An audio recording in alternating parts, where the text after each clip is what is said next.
Bonjour à tous, je m'appelle Jacques-Arthur de Saint-Germain, je suis directeur Énergie Utilities chez CGI Business Consulting et j'accueille aujourd'hui Fabien Richard dans le cadre du Panorama des énergies 2020, une étude que nous menons sur l'année 2020 pour comparer une cinquantaine de technologies de production d'énergie en France sous l'angle à la fois technologique et business.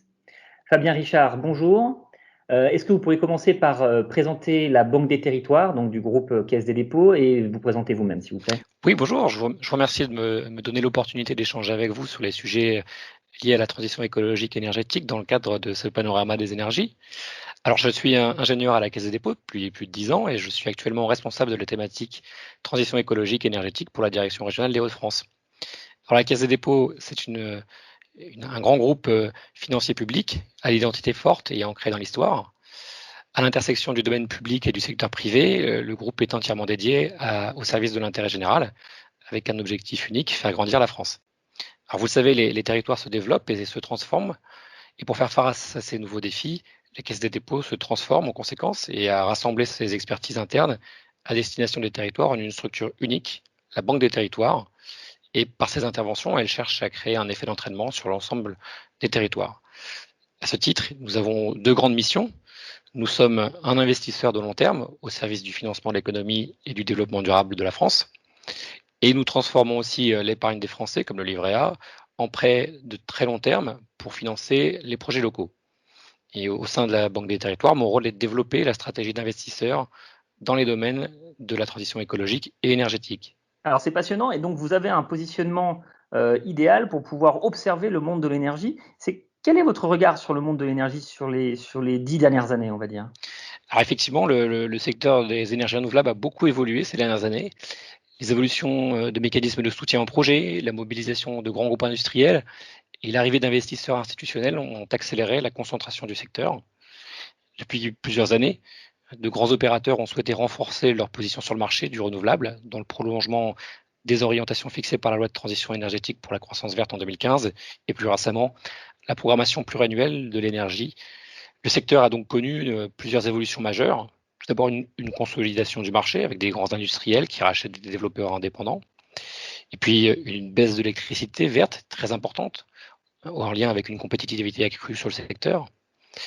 Et puis, on l'a vu, une accélération du nombre de projets avec un objectif d'augmenter la part de d'ENR dans le mix énergétique français. Le parc renouvelable s'élève à mi-2020 à 55 gigawatts, avec 2 gigawatts de plus par rapport à l'année dernière et 12 gigawatts sur les 5 dernières années. En parallèle, pour engager la baisse des prix de l'électricité verte produite à partir des ENR, désormais compétitives, le gouvernement a changé les règles de soutien tarifaire. Le passage aux procédures d'appel d'offres a en effet intensifié la concurrence entre les développeurs, qui cherchent désormais à optimiser tous les coûts, y compris le financement.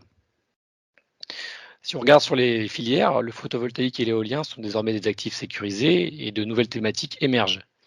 On peut noter l'arrivée des projets de type réseau de chaleur avec la création de nombreuses DSP via une demande croissante des collectivités. Les grands bailleurs sociaux sont d'ailleurs très intéressés par ces solutions de réseau de chaleur, surtout quand elles sont couplées à des dispositifs de monitoring des consommations.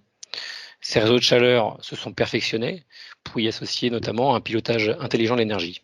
On voit aussi croître les dossiers en lien avec l'économie circulaire, la gestion territoriale des déchets et la création de boucles locales d'énergie, souvent adossées à de petites installations de type biomasse ou déchets. C'est tout l'enjeu de l'optimisation des flux de matière et d'énergie à l'échelon local, avec et pour les habitants. La production ou la récupération d'hydrogène fatal et les usages associés, notamment de mobilité, sont aussi des sujets qui deviennent de plus en plus matures et qu'il faut soutenir par l'investissement et les mécanismes d'aide. Enfin, ces nouvelles capacités de production doivent pouvoir être accueillies sur les réseaux de transport et de distribution. Les gestionnaires de réseau et les producteurs d'ailleurs travaillent en ce sens. Bien sûr, la production ne doit pas cacher la vision consommation et la sobriété est un sujet qui reste à traiter. La performance énergétique des bâtiments est d'ailleurs un élément majeur du plan de relance de la Caisse des dépôts en matière de transition écologique et énergétique. Très bien, alors là vous nous décrivez finalement la complexité des nouveaux usages et des évolutions technologiques. Le panorama des énergies en 2020 chez CGI, c'est également la vision investisseur. Avez-vous observé des investissements qui ont changé dans l'énergie depuis les dernières années également? Alors on peut citer les trois grands schémas. Le premier se fait via des prises de participation directes dans un projet ENR porté par une société, aux côtés d'un industriel ou d'un développeur. Cela peut aussi découler sur un partenariat plus global avec ce développeur si on trouve un pipe de projets négociés sur la base d'hypothèses et de critères financiers prédéfinis. Un autre modèle qui tend à se développer est la présence d'une collectivité locale dans les sociétés de projet, aux côtés du développeur. En effet, depuis la loi de transition énergétique pour une croissance verte, les collectivités sont désormais légitimes à s'investir plus directement dans la production d'énergie décentralisée. Et au-delà de ces montages de type CEMOP, qui ont vu le jour ces dernières années, les collectivités s'emparent du sujet en entrant directement au capital des sociétés de projet. Relativement nouveau, ce schéma il permet d'assurer une forte légitimité territoriale et une acceptabilité locale du projet, mais il nécessite aussi une attention particulière quant à la bonne compréhension par la collectivité du mécanisme du marché. On sent donc une volonté des collectivités de s'impliquer dans ces sujets, notamment au travers des plans climat air énergie territoriales. Enfin, on rencontre aussi des investissements dans des outils intermédiaires de type fonds d'investissement ou des sociétés d'économie mixte dédiées aux ENR. Alors, de nombreuses régions se sont dotées de ces outils. Dans le même temps, les projets de production d'ENR n'en restent pas moins des projets de territoire qui doivent être acceptés par les citoyens. Les développeurs en ont pleinement conscience et ils cherchent régulièrement à inclure dans leurs projets des acteurs locaux. Alors, diverses plateformes de financement participatif se sont d'ailleurs mises en place ces dernières années. Ils permettent aux citoyens de participer aux projets d'énergie renouvelable de leur commune. Et une plateforme de ce type existe au sein du groupe Caisse des dépôts, dans notre filiale, la Banque Postale. Il s'agit de l'Endopolis. Je souhaite aussi évoquer avec vous ENRcité, qui est un dispositif de financement dont l'objet est d'accompagner le développement des projets d'énergie renouvelable portés par les citoyens et les collectivités dans les territoires. Il intervient pour financer la phase de développement dans ces projets et permettre leur concrétisation. Doté de 10 millions d'euros par la Caisse des dépôts, l'IRCANTEC et le Crédit coopératif, ce dispositif doit permettre de financer environ 150 projets sur 10 ans. Très bien, alors ça, ce sont les mécanismes de financement et d'investissement. Globalement, quels sont les financements, les investissements qui attirent le plus les investisseurs en ce moment? Alors, la Banque des territoires, elle ancre son action dans une perspective de long terme et elle promeut un développement économique et soutenable, c'est-à-dire un développement équilibré entre les territoires et les populations, qui préserve les intérêts des générations futures. Elle conclut donc des partenariats au service du développement des territoires avec l'ensemble des acteurs publics et privés qui partagent ses missions et ses valeurs au service de l'intérêt général. Alors, en Hauts-de-France, la Banque des territoires, elle souhaite investir dans des actifs de type infrastructure sur toute la gamme des énergies renouvelables, à savoir des éoliennes terrestres, en mer, du photovoltaïque bien sûr, l'hydroélectricité, les réseaux de chaleur urbains et industriels, la biomasse. Elle souhaite aussi accompagner l'émergence de nouvelles filières, comme par exemple l'hydrogène ou le stockage d'énergie. Et dans une dimension plus large de transition écologique énergétique, elle participe aussi au projet d'efficacité énergétique des bâtiments, de mobilité verte et de biodiversité. Alors certains investisseurs vont s'orienter vers des actifs plutôt sûrs, comme l'éolien ou le solaire, avec des retours d'expérience et des tarifs connus, sauf quand l'Assemblée nationale adopte en deuxième lecture de la loi de finances 2021 un amendement visant à réviser les tarifs d'achat consentis par l'État il y a plus de 10 ans aux producteurs d'électricité photovoltaïque.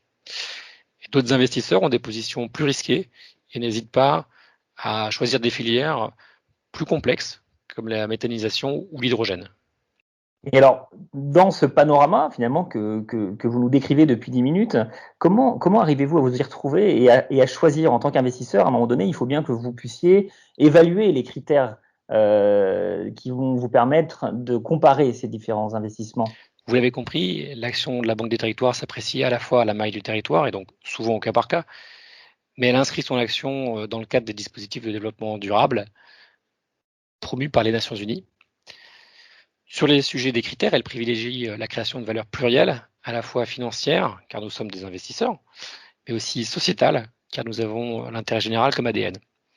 Alors le taux de rentabilité interne des projets est bien sûr un critère nécessaire, mais pas suffisant.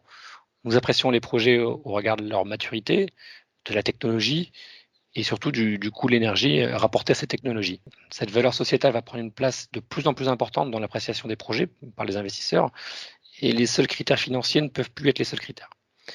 L'impact social se mesure à travers des dividendes extra-financiers et on peut citer en exemple l'impact sur la qualité de l'air avec la réduction des pollutions atmosphériques ou des gaz à effet de serre, la création d'emplois, le soutien à des filières non délocalisables, les retombées pour le territoire en termes d'attractivité économique ou touristique, ou la modernisation de l'appareil industriel. Bien sûr, la lutte contre les fractures sociales ou l'acceptabilité locale. Vous l'avez compris, la Banque des Territoires, comme chaque investisseur, analyse ses dossiers au cas par cas, en prenant en compte beaucoup d'axes d'analyse et de critères. Et de mon point de vue, au-delà de cette analyse fine, une vision globale est aussi essentielle. Et on doit pouvoir bénéficier d'une synthèse rassemblant et présentant les dernières données et les derniers indicateurs sur le secteur. Et de ce point de vue, il est vrai que l'étude menée sur le panorama des énergies apporte de la valeur. Merci beaucoup, Fabien Richard, pour votre regard très intéressant. Merci à vous.